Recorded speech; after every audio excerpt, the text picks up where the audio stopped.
নমস্কার। আজকে আমি এই তুলসী মঞ্চটাকে একটা তুলসী গাছ লাগাবো। আমার একটা তুলসী মঞ্চ ছিল, সেই তুলসী মঞ্চটা আমার একটু ভেঙে গেছে।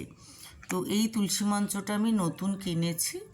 এই মাটিটা দেখো, এই মাটিটার মধ্যে কোকোপিট নিয়েছি আর গার্ডেন সয়েল নিয়েছি, একটু গোবর সার নিয়েছি।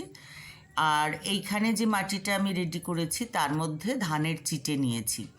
তো ধানের চিটে, গোবর সার আর কোকোপিটটা খানিকটা নিয়েছি, গার্ডেন সয়েল নিয়েছি। পুরোটা মিশিয়ে আমি এবার এর মধ্যে দিয়েছি মঞ্চটার ভেতরে। তলায় তো যথারীতি গুল দিয়েছি, যেমনভাবে আমি গুল দিই সেই গুলটা দিয়েছি। একটা ছোট তুলসী চারা, মানে একটু হেলদি চারা, যেটা একটা হেলদি তুলসী চারা নিয়েছি। নিয়ে এবার এটা আমি এর মধ্যে দেখো বসিয়ে দিচ্ছি। তবে এই মাটিটা যেহেতু আমি অনেকটা কোকোপিট নিয়েছি, মাটিটা কিন্তু একটু বেশ ফোলা ফোলা নরম নরম মতো। তো সেই জন্য এটা কিন্তু বেশ চেপে চেপে দিতে হবে।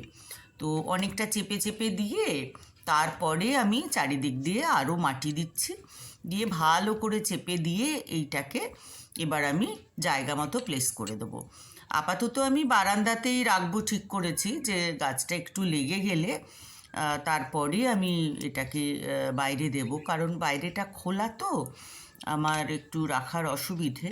দেখা যাক, আপাতত আমি ঠিক করেছি বারান্দাতেই রাখবো। তো এইটা আমি কলকাতা গিয়েছিলাম, ফেরার সময় আমি তুলসী মঞ্চটা নিয়ে এসেছি। আমি আরও অনেকগুলো টব এনেছি, তো তার মধ্যে এটাও একটা। আমার এগুলো ভীষণ চীনামাটির টব, আমার ভীষণ ভালো লাগে।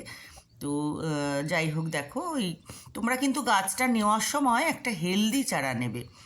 একটু দেখে নেবে, তুলসী গাছ যখন হয় চতুর্দিকে তো প্রচুর হতে থাকে, সেইটা একটু